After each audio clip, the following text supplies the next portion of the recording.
Hello friends, it's Kristie Marcotte. I hope everyone is having a lovely week and is ready for a new card challenge. The theme this week is By the Sea. Make a card featuring something near or in the ocean or any body of water. For my card, I'm going to use Mojo Monday sketch number 537. I have a white piece of cardstock and I used a wonky stitch die from MFT just to add a little detail. And now I'm going to use a stencil from Studio Katia. This is their ink splash. So for that little paint splatter that's on the sketch, rather than mess with some watercolors, I'm just going to use this stencil and also some Distress Oxide ink, and this is the tumbled glass color. So I'm only using the one little splatter on this stencil. There's 4 different designs, and I'm just going to rotate it a few times, trying to fill in some of the areas with more of that splatter look. So on this sketch, it only has that splatter on that left-hand side underneath the star and the circle. So I'm trying to follow that fairly closely, although my card is definitely going to be different than the sketch.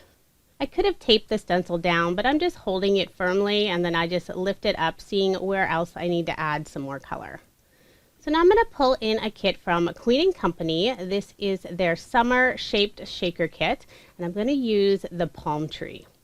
I also have some papers from Queen & Company. This is the Under the Sea and also their petite patterns. I used the yellow polka dot for the sun and then this wave paper for the ocean. I'm using some brown cardstock for the sand, and I used one of Queen & Company's border dies to cut the little hill. I'm gluing that little piece of the ocean on the back side of the sand since there's only going to be a small amount showing. And then I'll go ahead and attach this whole piece onto my card panel. So you can see I'm creating a little scene.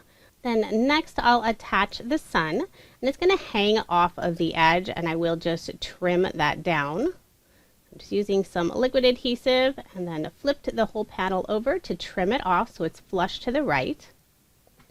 And I'm going to layer this whole piece on some cardstock. This is just some blue cardstock that I have in my stash.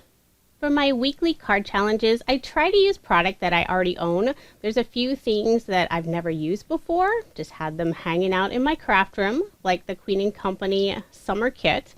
So I thought this was a good time to pull that out and start using it. So I'm going to stamp the sentiment directly onto the sand. And I want to make sure to get a nice solid impression, so I'm using my mini MISTI.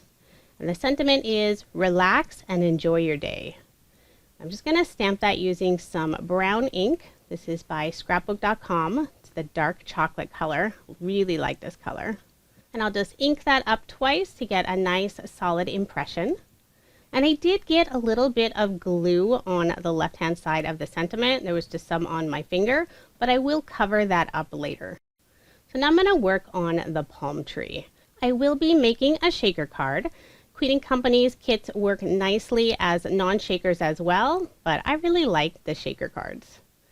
I'm just adding a little more ink in that upper left-hand corner. I wanted that splatter to go a little further up. And now I'll start assembling that palm tree. So I use the outline die along with the kit. Those are sold separately. I like to have this back piece for the shaker. And I just trimmed off the bottom part where the trunk is, since it's going to be in a brown color, not in the green. Once I adhere that outline die cut, then I can attach the foam on top. And all of the foam in Queen & Company's kits is self-adhesive, so you just have to remove the backing. I used some green chevron paper for the tree, and I just cut off the bottom portion where I'm going to have the trunk, and then just trimmed around to have that last palm leaf. And then for the trunk, this is some specialty paper that was left over from a Love from Lizzie kit. It's really pretty. It has a nice embossed detail on it, a little bit of shimmer. So I thought that would look really nice for the trunk. Now it's time to add some shaker toppings to the card. I'm using some green pearlies and also some green diamonds. And these are both made by Queen & Company. And I did get a little too much in there, so I'm just pulling out some of the extras, trying not to make a huge mess. Then I can peel off the clear backing and then seal everything in place with the pre-cut acetate. Queen & Company makes it so easy to make adorable shaker cards.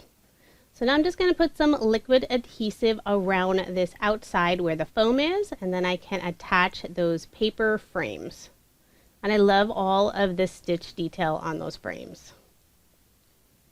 So once everything is attached, I'm just going to put an acrylic block on top just to make sure it stays in place. And I thought it would be fun to add a little tail in the background. So this could be a dolphin, a whale, maybe even a mermaid. So I searched through all of my dies trying to find one small enough to fit in my scene. And the one I'm using is by Pretty Pink Posh. It's from their Sea Friends collection, and it's the dolphin, no, it's the whale tail that I'm using on this one.